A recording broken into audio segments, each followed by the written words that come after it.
say cash, make sure that you really understand Mm, your run rate. So you know where your money's spending, how long do you have? And aside from cash, like what is your personal run rate? mm, Because there is the money aspect, there's your personal mental health being like, can I sustain these up and downs for the next 6 months without a paycheck? And mm.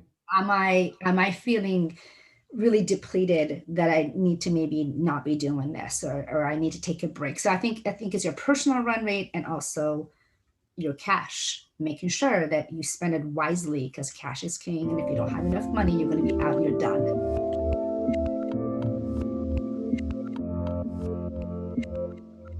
Hey everyone, this is Devin Miller here with another episode of the Inventive Journey. I'm your host, Devin Miller, the serial entrepreneur that has grown several startups into 7 and 8 figure businesses, as well as the founder and CEO of Miller IP Law, where we help startups and small businesses with their patents and trademarks. And if you ever need help with yours, feel free to grab some time with us. Just go to strategymeeting.com. Now, today we have another great guest on the podcast, and I'm already nervous I'm going to mispronounce her name. Neda Vaseghi is as close as I'm going to get.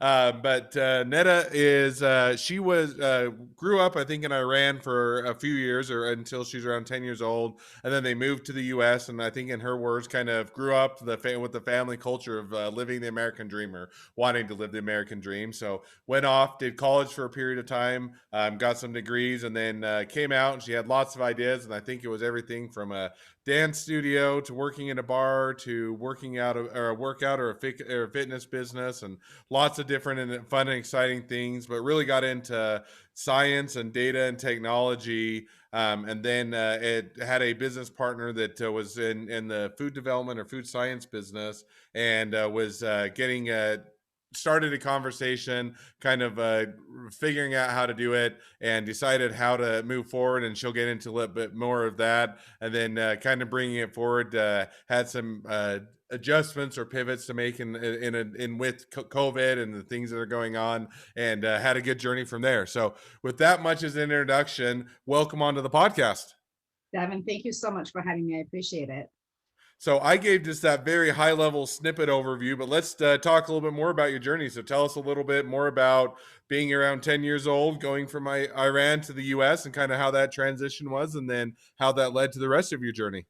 Oh, good. Thank you. It's a long journey, but I think it's it's good to talk about how one gets to this place, I guess. Hmm.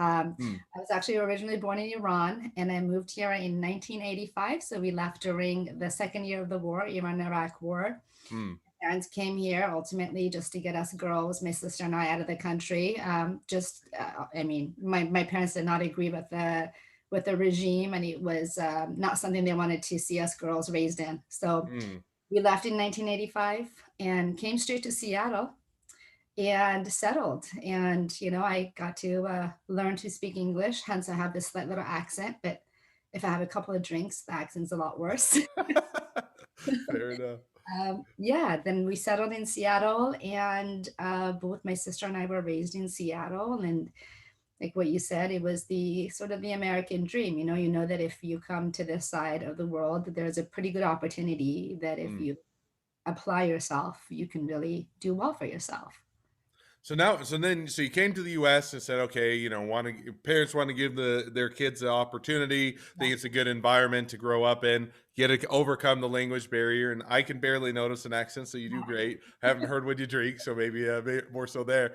But then you said, okay, so grow up in that kind of, I'm going to take advantage of the American dream, so to speak. And so then you go off to, I think it was college, and you got an MBA. Is that right? Or there's a couple degrees in there. So kind Yeah. of what was that part or Yeah, phase of your I journey? decided to study the sciences. So I went straight Hmm. into environmental health and safety, took a couple of courses in food microbiology, and absolutely fell in love with the food aspect of it. Finished my undergrad, decided to work. I was working in a laboratory for a while, left the lab, and then went on to the business side of food science, and then got my MBA and just kind of continued down more of a science slash Hmm. business perspective. Hmm. So Yeah. now, so now you get those degrees, you kind of go down the technology, science, data route, and you're coming out of school. And it sounded like, when we chatted a bit before the podcast, you had a whole bunch of different things that interest Yeah. you, everything from dance studio to work or running a bar to a fitness industry to everything else. So how did you kind of, as you're coming out of school, where did you land, or what was that for, or that next part of your journey? Yeah, definitely. So just a correction, it was not running a bar, but actually opening a bar studio. You've seen like the ballet bar studios. Ah, I gotcha. loved working out, and I Hmm. wanted to do something for myself. I had been doing I went from doing lab technician to sales management director role to mergers and acquisitions and so forth in my career journey. So I kind of was at a point where I thought, you know what, I really want to do something for myself. Should I Hmm. invest in a dance studio? Should I invest in these bar studios that are popping up and they're pretty profitable? And so I had all these thousand different ideas, but none of them really felt like it was a right move for me to make and Hmm. take that big risk from leaving a career that I had worked for in 20 something years. Hmm. So I didn't settle on any of them. I just kind of waited and waited. So as you're waiting, what did you do for a career or job, or did you take some time off, or kind of where did you land as you were kind of figuring out what you were going to do? Yeah, so I would say like the waiting part was probably in the past like ten years, but straight out of undergrad, I Hmm. worked in food science, like I said, and Hmm. the jobs that I held, the last company I worked with was Marion Nutrasciences, one of the global leaders in food science and food safety. And I had, like I said, various roles from sales manager to mergers and acquisition. And during that, I'd say in the past 10 years, the idea of I need to do something for myself has been really developing and growing, and I felt like the urge was there to do something. Hmm.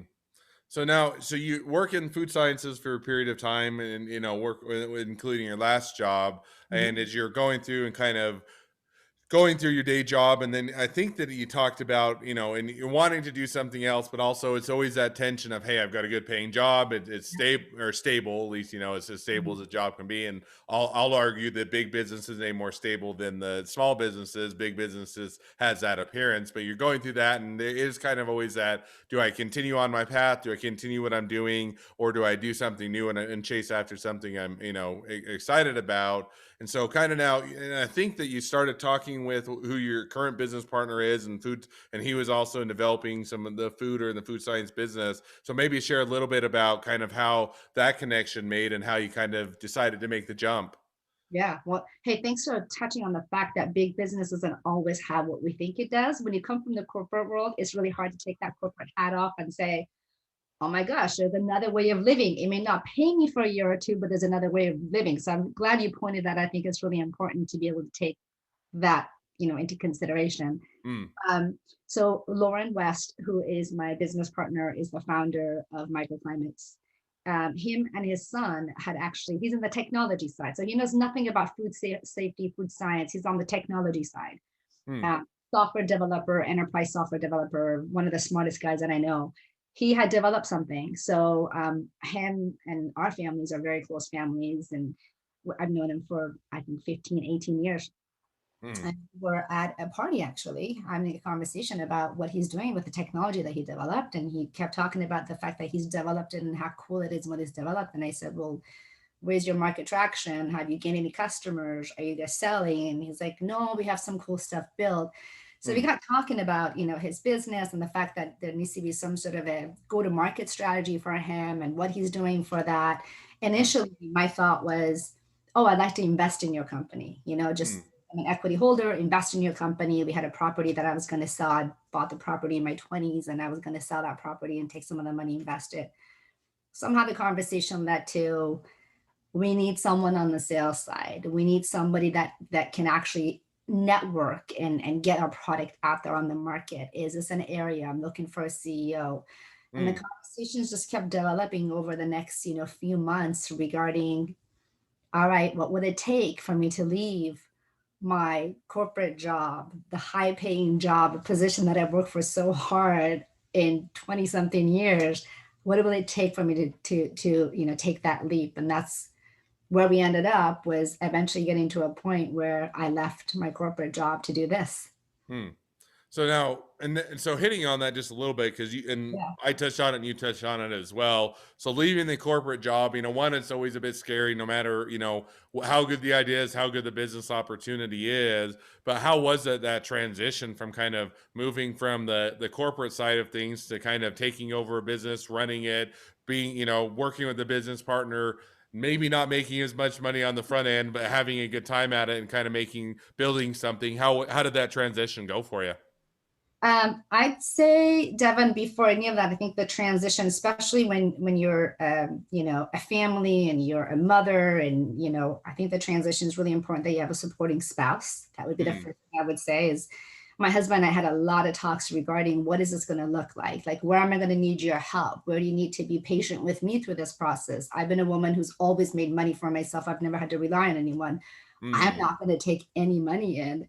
What is this journey going to look like? So we talked a lot, not just about financial aspect, but what it means for your spouse to support you in that journey. So mm, considerations of that, the fact that my daughter was going to start kindergarten the next year, a lot of changes.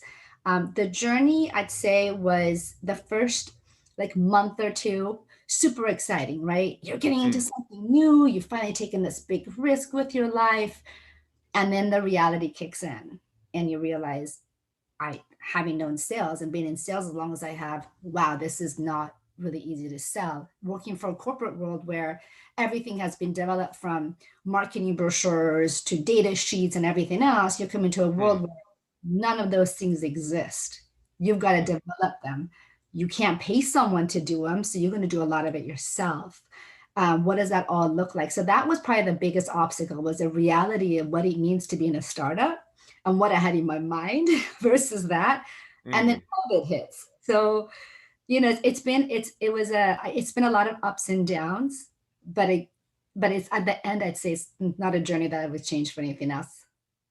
No, and I think that's one thing that, so, and we touched on, or just a little bit before the podcast, which is, it sound, you're making this career shift, you're making this adjustment, and then you also have COVID hits or other things hit, such that unanticipated, can't don't anticipate them happening, don't foresee them, and yet you still have to deal with them. And so I think you mentioned there was at least an impact kind of on the, as you're making the career shift, as you're building things, and that with COVID and with other things. So maybe tell us a little bit about that, or how that went, or how that overplayed on top of everything. Yeah. Um, I'd say in the silver lining in COVID Mm, is that it allowed us to pivot. mm, We had a lot of ideas, but until I think all the noise slows down and you're not just focused on, I need to meet with clients, I need to sell, sell, sell, sell, you really begin to sit back and go, no, I need to speak to clients and really understand what their needs are. And do we have the right product that really solves a problem?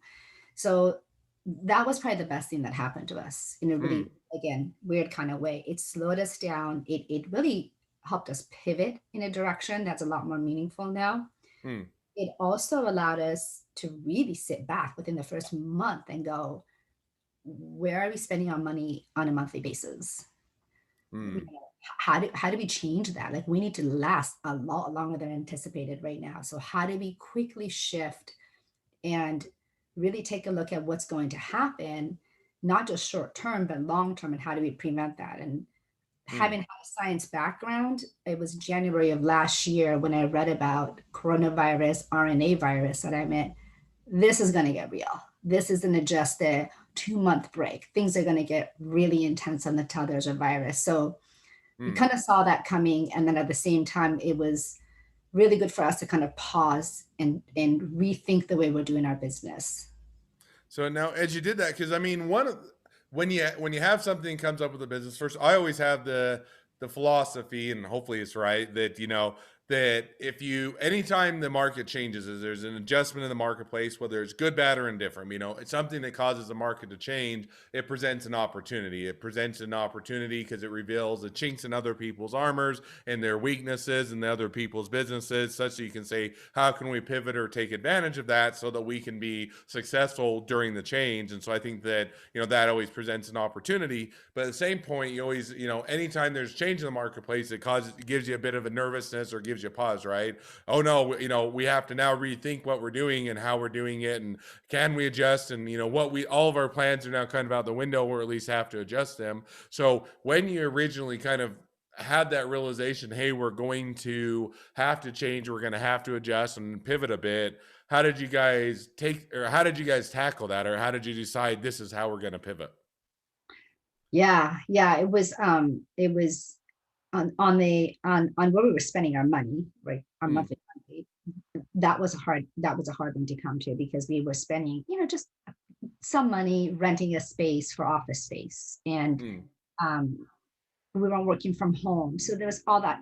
That was a hard discussion, because not everybody, there was three of us that were not used to like living and working from home. I've always worked from home, so it was an easy adjustment. And we mm. didn't have a permanent space, but it was a space that we were, using occasionally. So that was a hard discussion to have for all of us to agree on the same way of doing business now. Mm, Um, and then the actual, like what you were saying about like the challenge in realizing that you've got to shift your business and maybe like throw 80% of what you've done out. um, that was really based on customers kind of feedback, and mm, realizing customer feedback, and also realizing that what we were selling into the market was going to be at a price point that was going to be either the same as a competition, if not sometimes a little bit higher.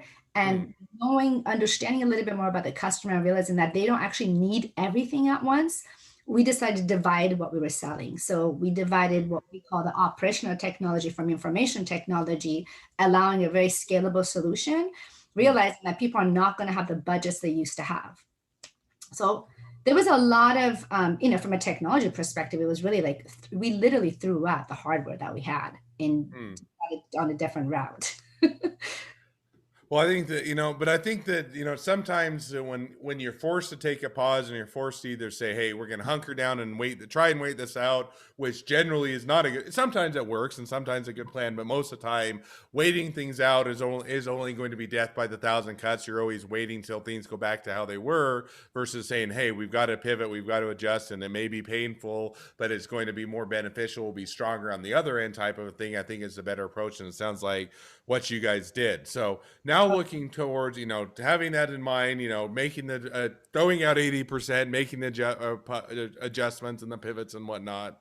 Where do you see the next 6 to 12 months going for you guys? Where's kind of the roadmap, and what's the plan? Yeah. The next 6 to 12 months for us is going to be staying, hopefully not pivoting too much more, but from what I'm Mm, learning from a lot of entrepreneurs and mentors that I have that have started businesses, be ready for more pivots. I mm, hear from everybody, just our roadmap is going to be just gaining traction in the indoor farming industry. One of the things that COVID is going to cause is that food availability, mm, produce, for example, is not readily available when you look at places like the US Virgin Islands or places like in Canada. We're mm, relying on all of our produce from California and Florida. mm, So when you see what's happening in the food world, there's a need for indoor ag, and growing locally grown foods in an urban agriculture.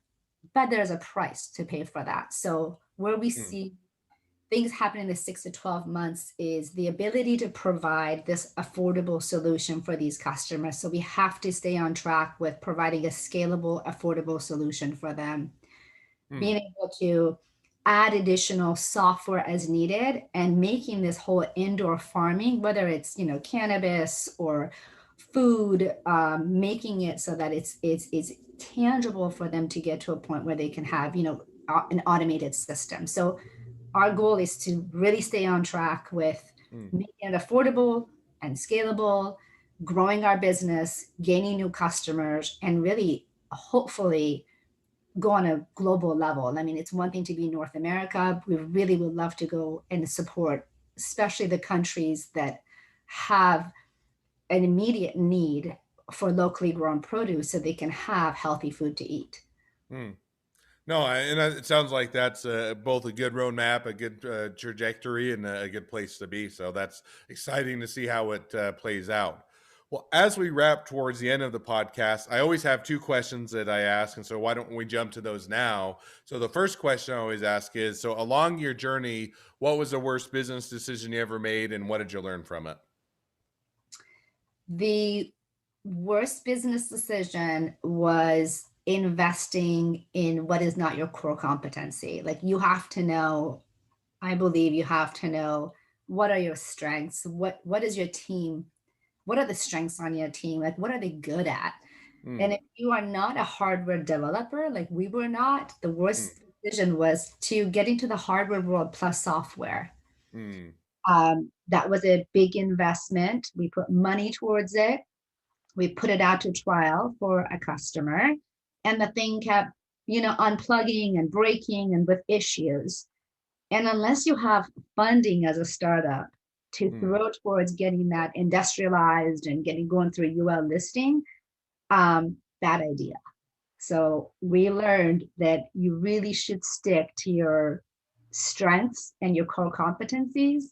And mm. that's why we decided to shift away from using our own hardware. And we found the best hardware on the market. We decided to integrate with those companies and finding partners in the industry. They do what they're good at, we do what we're good at, and we bring them together. No, and I think that's a good lesson to learn. I think it's one it can be a bit hard in the sense that as an entrepreneur, as a in the startup, you think, hey, I can figure this out, or we can tackle it, and I'm as smart as anybody else, and I can do this. And yet, to your point, even if you are that smart, it when you move away from your core competencies, it defocuses the business, or it makes it so you're dealing with things that you're not able to add as much value because it's not where your expertise is, not where your strengths at. So I think or having that focus, be able to make sure that you or add the value and drive the business to an area that you really can outperform everybody makes a big difference. So I think that's both an easy mistake to make and something certainly to learn from. Big, I totally agree. One of the best books that one of my friends who sold his company had recommended was reading The Lean Startup. Mm, And that was really helpful because it keeps going back to your north, your true north, like stick to it, stick to it, stick to it. And not only in not in the customers that you're supporting, but really like who are you?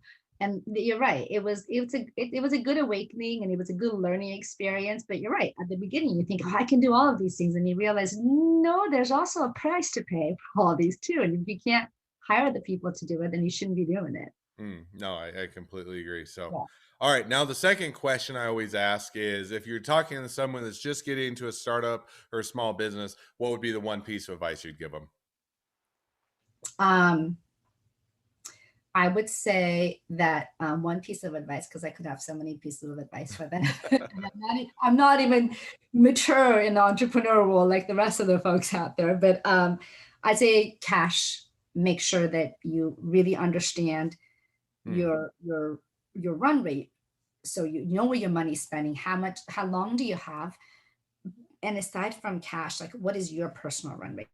hmm, Because there is the money aspect, there's your personal mental health being like, can I sustain these up and downs for the next 6 months without a paycheck?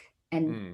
am I feeling really depleted that I need to maybe not be doing this, or I need to take a break? So I think it's your personal run rate and also your cash, making sure that you spend it wisely because cash is king. And if you don't have enough money, you're going to be out and you're done. Hmm. So No, using I think that's a great piece of advice and certainly something people should take to heart. Well, as we wrap up, and we also, just as a preview, we will be doing the bonus question, talking a little bit about intellectual property after the main episode. But as we wrap up the main episode, if people want to find out more about your business, they want to be an investor, they want to be a customer, they want to be an employee, they want to be your next best friend, any or all of the above, what's the best way to find out more or connect up with you? the best way is to probably visit our website, www.microclimates.com. Hmm. And then I am always free to pass my email on to everybody. It's neda@microclimates.com. All right. Well, I definitely encourage people to check it out, be a customer, be a supporter, and learn more about it. Well, Neda, Neda, Neda. Neda. I'm like, oh, I'm going to mess it up. And then I got to the end. I'm like, I can't remember. Neda, thank you for being on. It's been a pleasure to hear your journey. And now for all of you that are listeners, if you have your own journey to tell, feel free to go to inventiveguest.com, always .com, and always happy to have a yawn and hear your journey. If you're a listener, also make sure to click subscribe so you hear all the new episodes as they come out, and leave us a review so everybody else can find us. And last but not least, if you ever need help with your intellectual property, your patents and trademarks, go to strategymeeting.com. We're always happy to chat. Thank you again, Neda. Now stay on, don't leave. We'll do the bonus question, but thank you for doing the normal episode. If you'd like to keep listening, we'll talk a little about intellectual property. Otherwise, I'll catch you next time. Thank you so much. Okay, so now let's do the bonus question. So for all those that continue to listen, so bonus question is a newer thing that we've introduced recently on the podcast, which is talking about kind of the number one question or one of the questions that you may have about intellectual property. That can be patents or trademarks or copyrights or other related things. So with that, what's your number one or your top question? Yeah, the number one is patents. It's going to be around patents. Sure. Software is constantly evolving, right? Mm-hmm. So it's one thing if you have hardware and you patent something because it's probably going to be in place for a number of years. Mm. Software is continuously evolving. And we've got some unique, we think at least, but everyone always says that you have to be careful because your startup could be the ugly baby that you don't realize that they are. So we think that we've got some really interesting ways of utilizing the software that we built. At what point, would you say for a startup, should they focus on, considering the patents and what are some of the routes that they should take to make sure that they're protected and someone else doesn't copy your way of, providing. Yeah. So in a general sense, and definitely we can dive into, you guys' specifics at a later point, but as a general question, when you're looking at patents, I think that, the erroneous way to view patents is you get one patent and you're completely done and you've got your business protected for now into eternity, which is generally not the case. And that's not how businesses work, in the sense that you're always innovating, you're always coming up with new things, you're always continuing to make the next generation of the product or make it better. And so a lot of times when you're looking at intellectual property, whether it's branding and building a brand or on the patent side, is I'd say you're more building a landmine where you're building almost a portfolio of patents, to where as you put one landmine out, it's better than nothing. It gives you some protection and it makes people have to navigate around it. And then as you continue to build a portfolio, you're going to build out, hey, here's our next generation. Here's the additional things we're doing. Here's the things we're doing in the future. And you kind of build that landfill, so to speak, that yes, everybody, if you had enough time, money, and effort, you could navigate around everything. But by the same token, it's going to be so difficult to navigate around, and it's going to take so much work and time, money, and effort that they'd rather either not engage in that because they don't want to have to compete, or they'd rather come to you for a license or to acquire you or to otherwise use your technology. And I think that's, true across the board with all patents and intellectual property. It's kind of building that portfolio or building out that landmine field such that it gives you that competitive advantage, that either one, it's going to be so much more expensive for them to be able to compete that you'll just stay ahead, or two, they just will just stop, or they'll come and acquire you. When you get into software is one where it can be a bit more, I don't know, difficult's the right word, because we work on it with a ton of software, work with a ton of companies that are on, do a lot of software plays, and really you can get as much or more value on the software side as you can in the hardware, because now it's, as long as the software, if you can cover what it does, how it performs, and the functionality, you can get a lot of coverage and a lot of ways to go about it, as opposed to the hardware, which is much more, hey, this is what the product is, this is how we're doing it, and it can sometimes be narrower coverage. So sometimes while software appears to be more daunting, on the other hand, it can also give you a lot more coverage. So I don't know, does that answer your question? Or those are a few of my thoughts on that topic of intellectual property. No, that really helps. And I would probably want to know at some point, like from an investor, you said that you've been a serial entrepreneur, you've made investments. Like, do investors look at patents or patent pending as an IP that is actually valuable for them to invest in a company? I'm curious about that too. Yeah. Long question. I'll give you the short answer to it, and then again, we can take it a bit offline. Which is, investors. First of all, it always depends on the investors. You will certainly get some investors that put very little weight in intellectual property, and you'll have some that will put a ton of weight. And so, first of all, the answer is know your investors, know what they value in a business. Some of them, if you ever watch Shark Tank, Mark Cuban doesn't like patents. Other ones, they'll always ask about patents, and you'll kind of get that dichotomy. But the general answer is yeah, most investors are going to want to know how they protect their downside or their upside, right? What is it that's proprietary about you, and then how do we maintain that competitive advantage? And for some businesses, it's a brand. Hey, you're the next Pepsi, Coke, Starbucks, whatever, and you've got a strong brand, a great following, and that's how you protect it. And other times, you're a technology play, and you're saying, yeah, we could really, where our secret sauce is or what we're doing is on the technology, and how do we protect that? And then that gets into patents, and then you get in the discussion. Yes, we're either if you're early on and you don't have the money, then investors are at least looking for that roadmap that you have in place, that you have a strategy as to how to build it, how to protect it, and what you're going to do in order to protect it down the road. That gives you better than nothing, right? So that gives you an answer. And then as you go along, the better answer is, yeah, we've thought about that, we've anticipated it, and here's how we've already going about protecting it and what we have in place. And then definitely as we get additional investment, as we continue to grow the business, here's a strategy later on. So usually it's kind of that they'll look at it and they want to know how to protect their investment. And if it's on the technology side, certainly having a patent that allows you to show that you have that protected and you have protecting what's proprietary is helpful. That's great.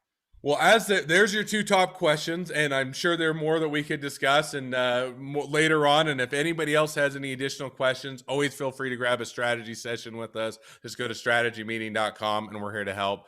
Thank you again. It's been fun to have you on. It's been fun to talk a little bit about your journey and also intellectual property, and wish the next leg of your journey even better than the last. Thank you so much, Devin. Thanks for inviting me. I really appreciate the opportunity. Absolutely.